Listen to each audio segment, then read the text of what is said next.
It's upsetting to see, but as time goes by, more and more of the plastics in our precious old machines are degrading and becoming brittle. For this video, I will focus on the Commodore 64 Breadbin, mostly because I have loads of broken cases here to demonstrate something I recently discovered which could be the answer to some of our prayers. This affects all of these old machines, either through the ravages of age or the tender ministrations of our postal services. All of these cases have suffered. So far, externally, they're holding together reasonably well. Inside is a different story. The biggest problem I've come across when making repairs to these machines are these broken screw posts, especially these three across the front of the top of the case. These are the posts that hold the two halves of the case together, and it's not unusual to see all of these snapped off or missing altogether.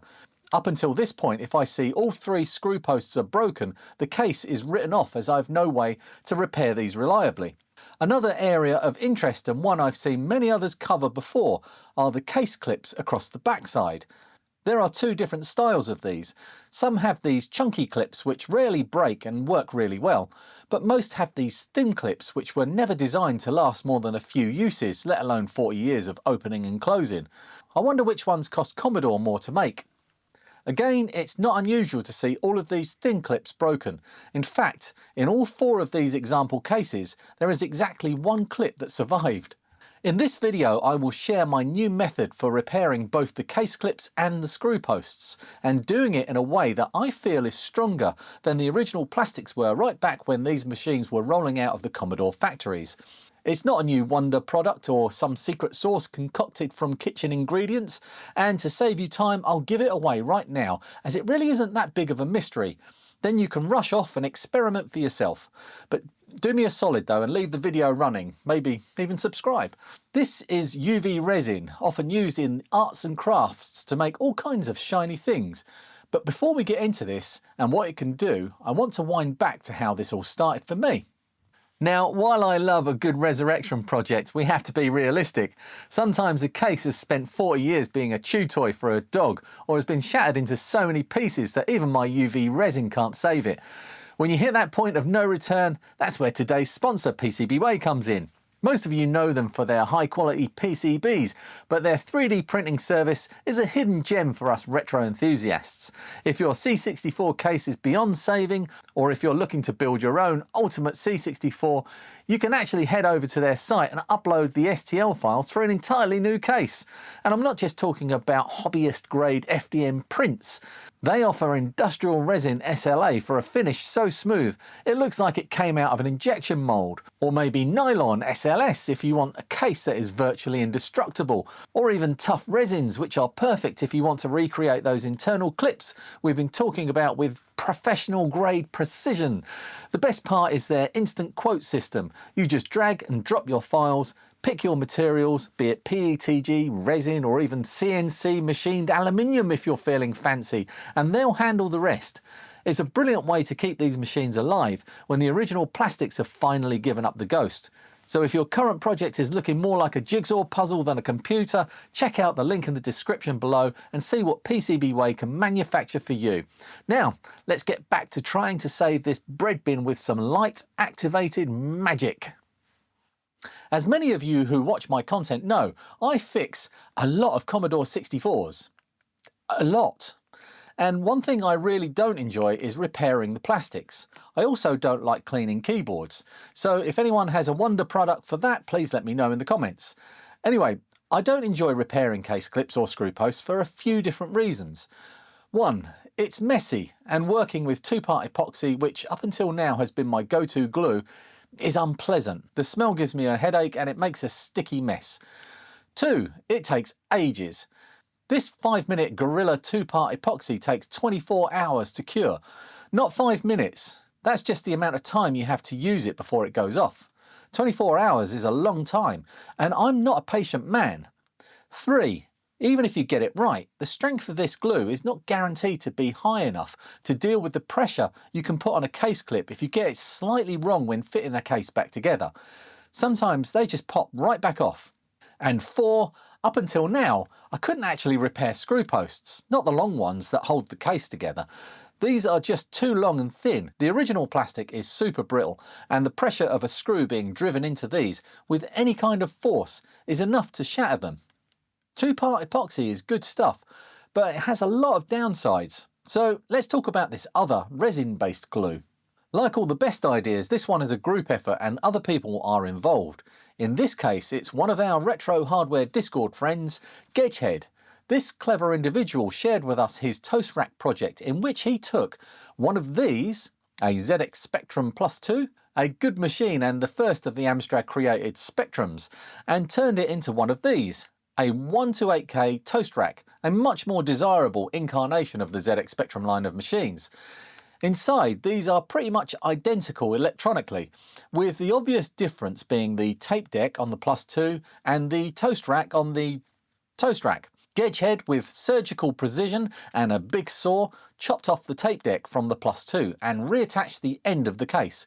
To fix the two parts together, he used cunning and his knowledge of dental acrylic. This stuff. Now, I won't be using this questionable bag of white powder in this video.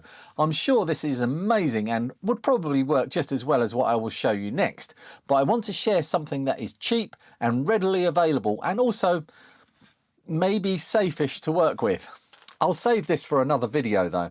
Gedgehead slipped me this bag when he was exhibiting his custom Spectrums at the Retro Computer Festival in Cambridge recently. We got to talking about the different applications and he mentioned that he'd rebuilt a C64 screw post using this product with a latex mould. I was intrigued.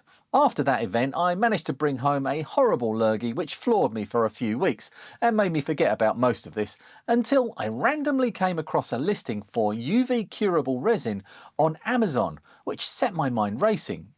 I searched around for the cheapest listing I could find and without much hope of success, I ordered some.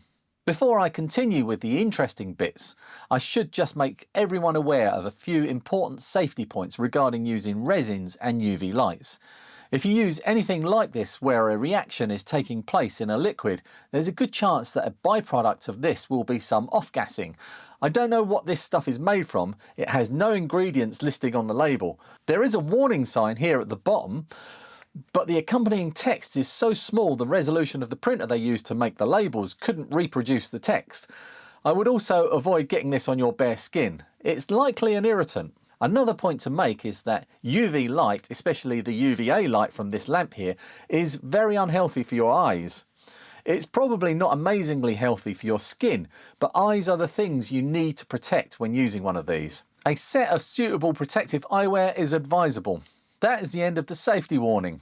I honestly didn't expect this to be very useful and set about testing it on some broken case clips. The ones I use are printed with translucent PETG. This was just because that was the colour, or lack of it, that happened to be loaded onto my 3D printer. A happy accident, as you will see later. So let's fix a C64 clip first, going through it step by step. First things first is cleanup. I like to remove the stubs of the old clips as they don't serve any useful purpose now and can actually hold the case apart in some cases. A pair of flush cutters and then a quick file to neaten the edge.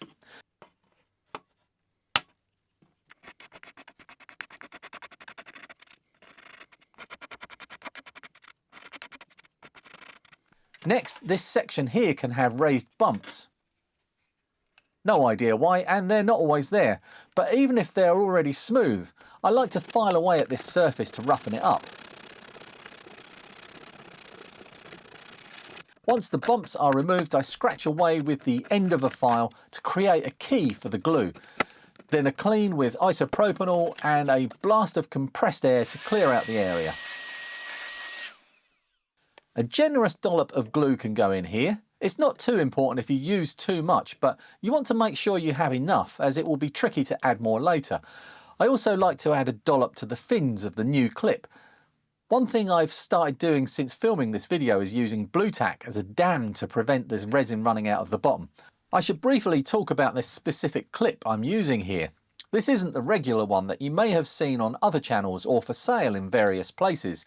I never really got on well with the long type of clip, and when I stumbled across this variation by someone called Ken Mills on Printables, I knew I had to give it a try. It's made for the VIC-20, but as we know, Commodore recycled everything, and the cases are, for the most part, the same thing.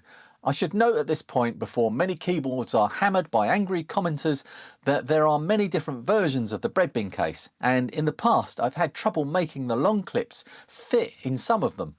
But suffice it to say that this clip by Ken Mills will work with many types of Breadbin C64. That should please the lawyers. I imported the file into Tinkercad and modified it slightly. I found this top part where all the strength is needed would be better with a little more bonk. Other than this is the same as the original designer made.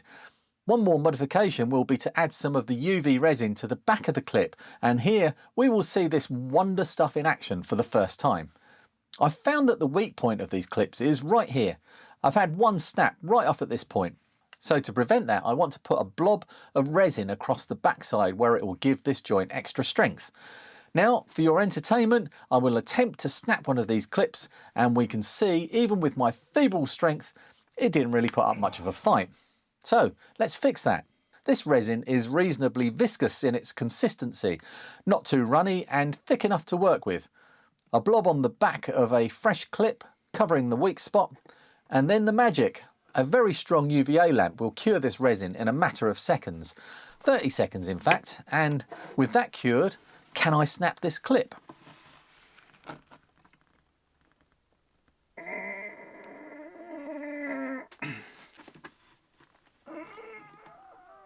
Look at his little face going all red.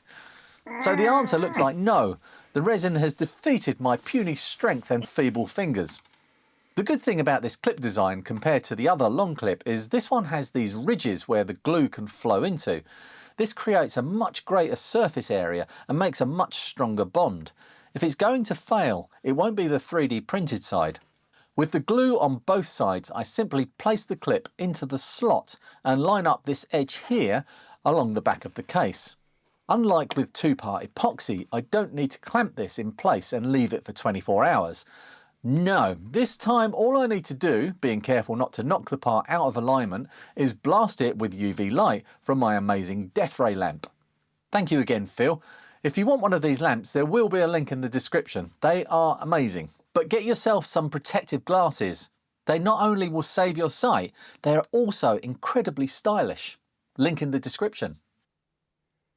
Because the clip is printed in translucent PETG, the UV light is able to penetrate through to the resin, and just a few seconds with this lamp is enough to start the curing and hold it in place. Another 30 seconds later, and this is fully cured. It's pretty strong at this stage and I would need a lot of force to break it off, but just to make sure, I like to run another bead of resin along either side of the clip and cure that to give it extra strength. So a job that used to be messy, tricky and time-consuming now takes me less than 5 minutes to do. I timed it, and is stronger than the previous methods. I'm pretty happy with that. I honestly can't imagine how these can be improved. They fit, they're super strong, and installing them is incredibly easy. But what about the screw posts? Well, this is a slightly different kettle of worms. The thing that makes these really tricky to repair, and the reason I haven't even attempted this up until now, is gluing the plastics on these thin posts is almost guaranteed to be a waste of time. Let's say one of the posts breaks off at this point here, which is quite common, and you usually have the broken part still screwed to the other side of the case. And let's say you take some super glue, which is reasonable given it has super in its name, or even a plastic glue, and you glue that post back into its rightful place. Well, the problem is you still have the original weakened plastic. The plastic that was so weak it just gave up after having a screw driven into it, or taken out of it. And even if you get a perfect joint, the likelihood is this will soon break again in a different place. And that's pretty much game over for that post. Well, I did some experimenting and I came up with a solution I'm happy to report is not only stronger than the plastic posts as they are now, but probably stronger than the original posts when they were made back in the day. They're not perfect and can still break, but they should get you out of a tight spot if you have a case with a full set of broken posts. My first attempt at this was to wrap the stub of the remaining post in clear repair tape. This is thicker than your usual sellotape or scotch tape, creating a tube. Into this I poured some UV-curable resin and I cured it. I won't do this to this post now as I have a better method, but I want to show you there are different ways you can go about this. I could then file down the top to the right height, drill a hole and tap a thread. Just this on my first attempt without doing any other prep was pretty strong all by itself. In that first version I did attempt something a tiny little bit stupid and tried to drill the hole right into the resin without making a pilot hole first. That resulted in the post breaking again. To fix this and give the post more strength, I coated the outside of the new post and the old post with resin and cured that all of the way around. This turned out to be key. With that extra stability I was able to easily drill a hole the right size into the new post and then use one of the old screws to cut a new thread into the resin. Now it's worth noting here that this part is not easy. This stuff cures so hard it's like trying to tap a thread into glass. It will do it, but you need to be super patient and go slow. And if you mistakenly use a larger screw in this, it's so hard it will more than likely crack and break. I'll come back to this threading subject a bit later with a better solution. The tape method seemed to work great and gave good results, but what happens if there isn't enough post to put a piece of tape around to make a mould? Speaking of moulds, these are moulds I made from the 3 different screw posts. I used a mixture of regular silicone like you would use to seal a shower tray or run a bead around your kitchen sink. It needs to be the mould resistant type, which is hilarious given what I'm using it for. Add this in equal amounts to a bunch of corn flour and mix thoroughly. This isn't a very pleasant experience. The smell is awful and very strong. Make sure you're in a well ventilated area. Once you have a consistency approaching Play-Doh, you can jam it around a complete screw post. Before starting I did coat the screw post and surrounding area in silicone grease to aid removal. Wait for a few hours or overnight for this to go off and work it loose. You should have a reasonable mould for a new screw post. It doesn't need to be perfect, just in the right place. This can then be placed over the stump of a broken post, which I cleaned up and cut a slot into the top to aid adhesion. UV resin poured in, make sure it goes right to the bottom as air can easily get trapped. And then shine a UV light into the end. I gave this a few minutes to cook, just to make sure it got all the way through. Then carefully slid the silicone mould off the post.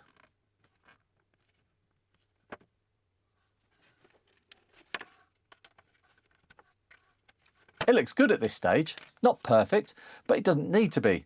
It just needs to be strong enough to not fall off.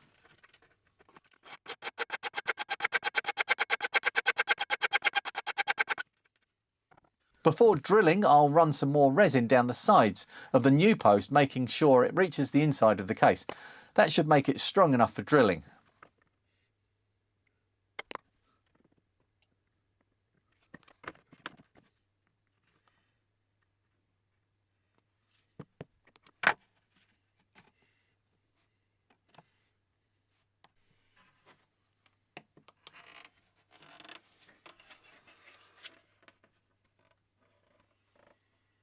It's now a good idea to put the 2 halves of the case together and then use a sharp brittle or a long pencil to mark the centre of the hole.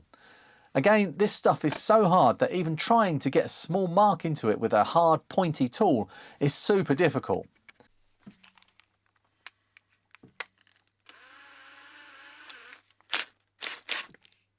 I then take a tiny drill bit and drill a hole down through the resin into the original hole, trying to keep it as straight as possible.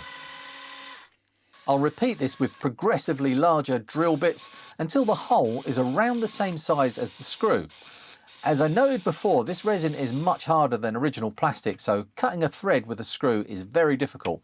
In my first attempts at this, I did manage to crack the resin when the hole was too tight. So I came up with another solution. Instead of cutting a thread into the resin, I thought it would be better to make a thread with liquid resin and then cure that. Clever, eh?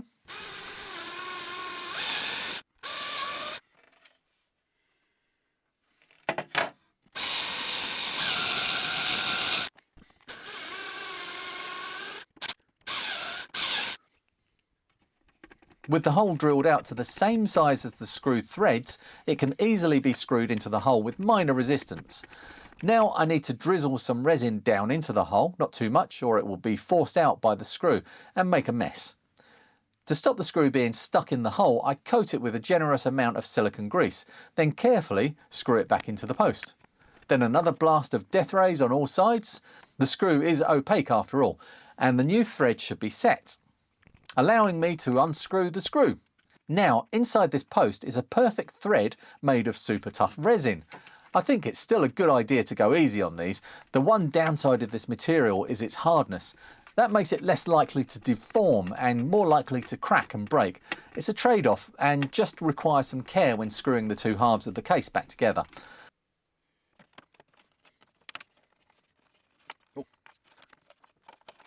So now I have a repaired post and new case clips, I can put the case back together.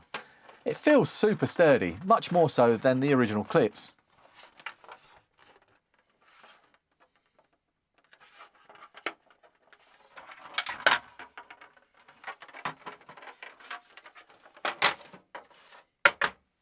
As a challenge, I thought I would try replacing this entire post, which is completely missing. The way I made the moulds means they will sit into the corner of the case without needing any post there. This took a few goes to get right. The first attempt, I filled the whole mould with resin, and that just didn't cure all the way through.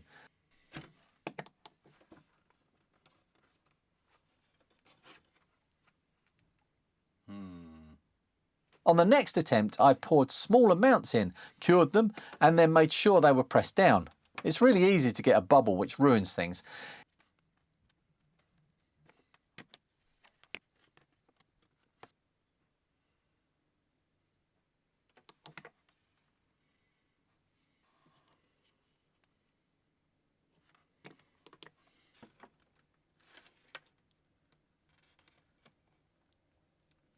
In the end, I made a new post which, whilst a bit ugly, is perfectly sound and functional.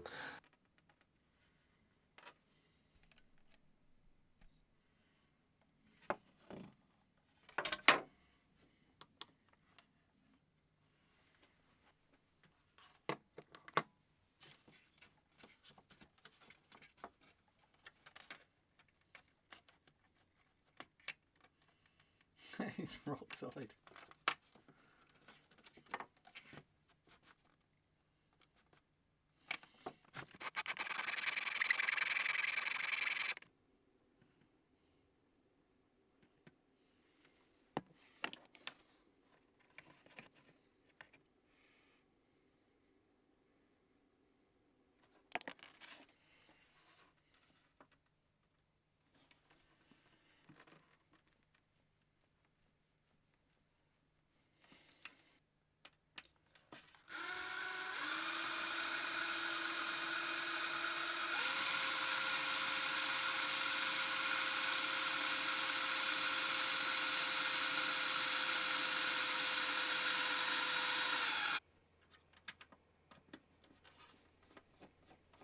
I drilled a hole and made a resin thread the same as the others, and it works perfectly. There are many other uses for this resin I can think of, mostly around the subject of case repair. For example, this piece of plastic on the back of this Breadbin is broken. Gluing this with superglue or the like could be messy, but would probably suffice. But I think there's a better way. Let's assume there's nothing that will press up against this section of the case on the inside. In that instance, I can run a bead of resin across the back of the brake and cure it. First, I want to put some tape across the front surface to prevent any seepage through the crack. Now, a bead on the back working the joint so some glue enters the crack, and a blast of UV. Job done. And this is now probably stronger than the surrounding plastic.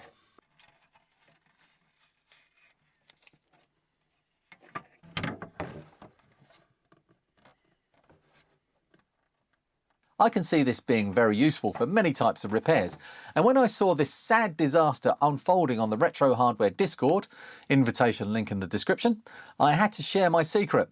This Minitel 1 terminal was bought by Gametin Ben from an eBay seller who thought a plastic carrier bag was the same as bubble wrap.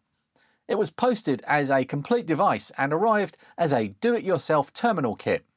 When I saw this, I just knew that UV resin would be an ideal fit for the job, and messaged Ben and shared with him what I was working on, swearing him to secrecy. He ordered some, and the next message I got from him was, "Wow, this stuff is insane." Not long after, he completely rebuilt the smashed Minitail, and it actually works now.